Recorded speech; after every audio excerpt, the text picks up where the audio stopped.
Disney, the entertainment powerhouse that owns, alongside its Disney-branded content, the intellectual property produced by Pixar and Marvel, the many works in the Star Wars and Indiana Jones portfolios, and platforms like ESPN, ABC, National Geographic, and most of what was until recently owned by Fox, including shows like The Simpsons. This behemoth of a media entity has not been doing so great over the past year or so. And this is stunning, as Disney seemed to be moving from strength to strength this past decade, dominating box offices with win after win, its Marvel movies all but owning theaters around the world, and its Pixar and Disney-branded offerings consistently pulling in tens or hundreds of millions of dollars in profit. Disney also, back in late 2019, spun up its own Netflix competitor, the online streaming service Disney+, which was founded on the premise that Disney owns enough intellectual property to sustain a streaming platform made up entirely of its own content. So while other services, with few exceptions, have to pay to use other entities' work in order to flesh out their catalogs, Disney could fill up an entire streaming platform with content they already own. So a pretty big power play, and something few other companies would be able to match. That bet, unfortunately for Disney corporate, has not seemed to pay off, monetarily at least. By all indications, the service is pretty well liked, and there is just a staggering amount of content on it, and that helped it attract a flood of users right out of the gate, pulling in nearly 100 million subscribers by early 2021, shortly after the company's higher-ups announced that they would be reorganizing their business to put a greater focus on streaming, rather than focusing on theatrical releases and theme parks. A few price increases, announcements about potential mergers with Hulu, another streaming service that Disney majority owns and may soon entirely own if it goes through with plans to buy out Comcast's remaining partial ownership of the platform, and announcements about an ad-supported tier for the service later, Disney Plus now seems a bit more precarious. The company's leadership, headed by former, as of his retirement in 2020, and then once again CEO as of late 2022, Bob Iger, who was brought back in to lead Disney by the company's higher-ups, following what's been seen as a series of missteps by Iger's replacement, Bob Chapek. That Iger-led leadership has been less bullish on Disney Plus than the previous cadre. And in mid-May of 2023, it was announced that Disney Plus and Hulu would remove nearly 60 original films and TV shows from the platforms as part of a larger cost-cutting effort within the company. This was followed by more cuts in early July, and though the company has suffered some reputational damage as a consequence of these removals, the higher-ups are reportedly considering pulling even more shows and films, as their streaming service continues to cost the corporation gobs of money, on the order of billions of dollars. And though it climbed to nearly 165 million subscribers in 2023, it has lost millions of subscribers in recent quarters, while also losing money on its last several theatrical releases, a compounding collection of issues that do not bode well for their current streaming-centric strategy. These cuts to their service, then, are meant to help them save money in the long term, costing them on the order of about $1.5 billion up front, and those associated reputational hits, but they should reduce costs related to residuals and other such expenses over the long term. What I'd like to talk about today is the bigger picture surrounding those residual payments and the corporate decisions being made related to them, and a huge and potentially quite significant residual-sparked strike that's playing out in the US entertainment industry right now.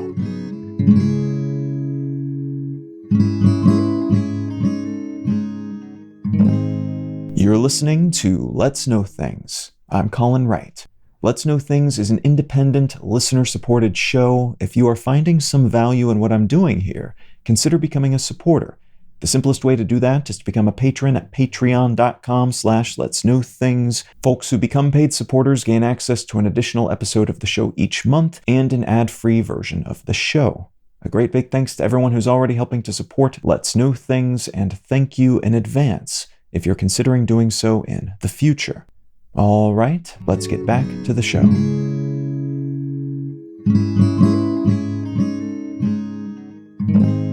Disney's efforts to cut content from their services doesn't make a lot of sense from the perspective of viewers, who typically want more options when they sign up for a streaming product. Fewer shows and movies would seem like a bad thing, and theoretically at least, a bad thing that could cause them to stop paying for a platform that no longer has as much content for them to watch. From the perspective of the company behind that service, though, fewer shows and movies means fewer long-term expenses, because each time a show or movie is streamed, a tiny amount of money must be paid out to the people involved in making that show or movie. These payments are called residuals, and they are how a lot of people operating in this industry pay their bills. Writers and actors in particular are not necessarily always working daily on a show or movie, so in between gigs, they sustain themselves, pay their rent, and pay for their groceries, things like that, using the residual payments they earn from work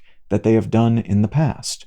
These payments are often quite small, but if you do enough of this type of work, they can add up to something survivable, and in some cases quite substantial. The folks who acted on the TV show Full House back in the 90s, for instance, none of whom were executive producers and none of whom owned the show, earn checks ranging from $2 to $2,000 a month from reruns of that show. In 2015, the owners of the TV show Friends received about $1 billion a year from syndicating it, and of that, about 2%, around $20 million, was sent out to the folks who made the show in residuals checks. Numbers from 2020 indicate that Jerry Seinfeld and Larry David, the co-creators of the 9-season-long sitcom Seinfeld, earned around $400 million apiece each syndication cycle. And even old-school shows like I Love Lucy, which continue to be syndicated to this day, were pulling in around $20 million in residuals for those involved in making it as of 2012. So this is an at times decent chunk of money, even if it's being spread out amongst an at times large number of people who made a given show. And although not all shows enjoy the long syndication replay afterlife of programs like Friends and I Love Lucy, which limits the residual earning potential for those who were involved in making those capped shows, there's always the chance that this passive income will serve as a lifelong paycheck for the folks working in this industry, which is part of what makes these jobs sustainable, as again, writers and actors and everyone else involved don't typically have a steady paycheck. They have gigs, with at times large gaps between those gigs. And most of this type of work doesn't pay very much relative to the cost of living in areas where such production is done. There's a very small number of millionaires, mostly actors, and then a huge collection of people just scraping by, getting paid a bit, and then making a little extra here and there in residual checks. That's what the entertainment industry looks like. The recent shift in the global economy toward inflation-busting measures like high interest rates has changed some of the math being done by TV producers like Netflix and Warner Brothers and Disney, however, which in turn is changing the on-the-ground financial math for folks working in this industry. Whereas previously, these companies were happy to burn money in order to steal a march on their opposition and hopefully build a moat for themselves, netting them enough subscribers and loyalty through the production of a lot of great content so they can eventually get away with jacking up the prices on their streaming platforms and thus earning profits on all of their investments in these assets. Whereas previously that was the ambition, this change in the larger economy forced investors and other corporate types to refocus on short-term profitability rather than long-term dominance. And that has led to waves of cost-cutting measures, including removing as many shows and films as they think they can get away with from their platforms, which usually costs them a bit up front, but then saves them those at times large long-term residual costs from that point forward, which consequently makes the expense column in their accounting ledger look a lot more favorable at a moment in which that is all anyone is really looking at.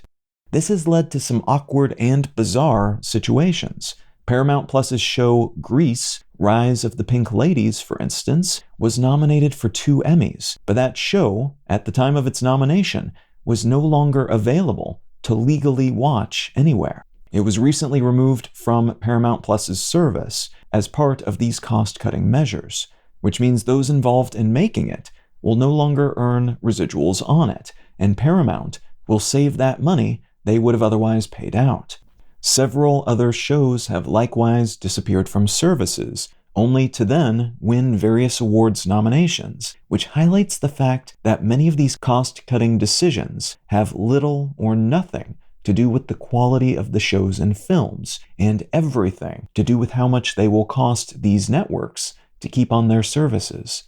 All of which is relevant to recent happenings in the entertainment labor space, as a strike by the Writers Guild of America West, or WGA, which is the union most Hollywood writers belong to, kicked off in May, and a few months later, on July 12th, SAG-AFTRA, which is the guild most Hollywood actors belong to, went on strike as well.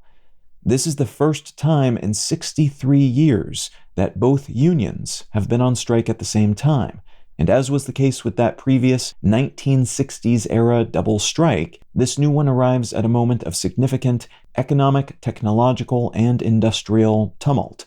The tumult back then, in the 60s, was also tied to the issue of residuals, though the technology rocking the boat at the time was TV, which was still pretty new and weird to people, but production companies were earning money from the movies that they made on the big screen that were then broadcast on television, using advertisements for that profit. And the people making these shows, the actors and writers, were not earning a dime on those broadcasts. The Actors Guild president at the time, a pre-politics Ronald Reagan, was able to force producers to pay residuals on TV broadcasts to actors after several months of striking, and the Writers' Union was able to get the same several months later, though it took a total of 148 days of picketing. And it was a tooth and claw fight. Everyone involved suffered quite a lot, as the actors and writers were not able to work and thus had no income for the duration, and the studios, the companies behind these productions, were not able to make anything either. All such strikes, especially today, as the entertainment industry has become more fundamental to the economies of the cities in which they are located, like LA, also impact the financial well-being of the folks who run the restaurants and coffee shops, who drive the taxis and provide janitorial services. All of these businesses are in various ways entangled with the industry. So when shows and movies are not being made, a lot of these businesses go under. A lot of people have to find new jobs and or move to less expensive areas, and the whole foundation of this industry becomes a little bit more fragile for a while. For their part, modern TV networks on the producer side have some other options to fill the gaps during strikes, like producing reality TV shows and other sorts of unscripted programming, which don't require much in the way of professional writing or acting. But even those sorts of shows require lead time to produce, so we could be looking down the barrel of a prolonged shortage of new films and TV shows coming out of Hollywood if this new pair of strikes goes on for any amount of time. According to divulgences from industry insiders, part of the plan on the side of the production companies is to basically bleed the writers out, not even going to the negotiating table for months, waiting them out and hoping that by the time they return and reopen negotiations, the folks on the side of the writers will be so desperate and not able to afford food, losing their homes, things like that, that they will take just about anything that is offered to get productions going again so they can start earning money again. The addition of the Actors Guild into this equation complicates things a bit, as there are wealthier members of that group that can sustain things for longer, and there are more recognizable faces as well, which will bring more attention to the plight of those striking from both unions, and will likely help bring the public to the strikers' side as well, as these well-known, well-loved celebrities won't be doing any promotion for upcoming projects for the duration, and will instead be focusing on making their case about why these production companies should give in to their demands. Among those demands is better compensation, especially related to streaming. And this has been the focus of previous strikes as well, like the one back in the 60s, but also of a more recent one in the early 2000s, which was focused on residuals for DVD boxed sets that were all the rage at the time. New technologies tends to mean new issues related to residuals. Also on the docket is better workplace treatment, especially for writers, and perhaps most vitally in some ways, a collection of concerns related to artificial intelligence. The AI angle here could be fundamental to all future negotiations, as apparently some producers have been pressuring their actors to get full-body scans, and have then been trying to get them to sign away the right to use those scans however the production companies want in the future, without further compensation for the actors. The idea being that they could then pay background actors in particular just once for one day's work, and they could then pop them into the background of a scene using CGI as much as they want from that point forward, no compensation or residuals necessary. This would obviously not be ideal for those actors who would from that point forward lack a way to earn money from their career, but it would be great for the production companies, which would be able to pay a little more upfront to permanently remove future expenses from their accounting ledger. Same as they're aiming to do with their catalogs when they remove shows and films from their streaming services. The writers have concerns about AI too, as many suspect, with some justification, that the producers are intending to feed scripts that they've written previously into an AI, to train that AI on their writing style, and then to use that AI to churn out new scripts in the future, maybe hiring a few writers here and there to edit that AI-generated content, but in general, reducing the amount of work that writers can do, and thus the amount of work that they will be hired and compensated for. Now, you could make the argument that this AI use case for both actors and writers in the entertainment industry is similar to what we're seeing in other industries in which new technologies are introduced, and new efficiencies are thenceforth possible. So why fight that innovation? Why punish those trying to automate a costly and time-consuming process? Why not tell these writers to go get other jobs, in other words, to retrain, to become electricians or whatever else, when we feel perfectly comfortable telling, for instance, auto mechanics who work on internal combustion engine vehicles to do the same, to go relearn everything, so they can work on electric vehicles, rather than standing in the way of necessary progress. You could also argue that this is different. This is related to creativity, not maintenance or manufacturing. But the truth is, the lived experience of having your industry, your career, change around you is going to be the same, no matter what field you work in. So setting the sustainability aspect of the EV transition example aside, what we are seeing here is another manifestation of that struggle between folks who stand to profit greatly from the introduction of new technologies and those who would be forced out of their careers if those who stand to profit are successful in this regard. It seems likely that skilled writers working with AI would be superior to writers alone or AI alone, but the economics of the situation seems to favor producers trying to use mostly just AI if they can get away with it, because that will cost them a lot less and probably take a lot less time too. This struggle is about figuring out who controls this aspect of production then, and if the producers win out, that'll mean writers have a lot less leverage in the future, because they will be less necessary to the process. While if the writers win, they will be able to basically put those AI tools in their own hands, maintaining that bit of leverage for a while longer. And the same is true of the actors, who might be scanned and adjusted and replicated by producers, the power over those scans and reproductions being the stakes in this standoff. This type of debate and conflict is not limited to just the entertainment industry, and we're seeing it play out across industries ranging from the fine art world to that of package delivery, where workers at UPS are also preparing to strike, demanding better compensation and better treatment during a period in which a lot more shopping has moved online, which has in turn made delivery drivers all the more fundamental to the global economy. UPS workers thus have more power right now than they have ever wielded, and they are taking the opportunity to lock in better pay and more rights, threatening a strike that could cost the US economy more than $7 billion if the strike goes on for just 10 days, according to a recent estimate. Though if that strike does move forward, they will be facing off with company leaders who are incentivized to give as little as possible so as to avoid adding more costs to their balance sheets at a moment of many economic unknowns, a dynamic that will probably sound familiar by now. We're living through a period of interconnecting paradigm shifts, in other words, and the confluence of rapidly evolving technologies and norms related to those technologies, and the unusual economic circumstances we're trying to collectively navigate has brought many interests into competition with each other, even though under other circumstances where neither side feels they have a clear leg up on the other or so much to lose to the other, these interests would instead be, out of necessity, best served by collaboration.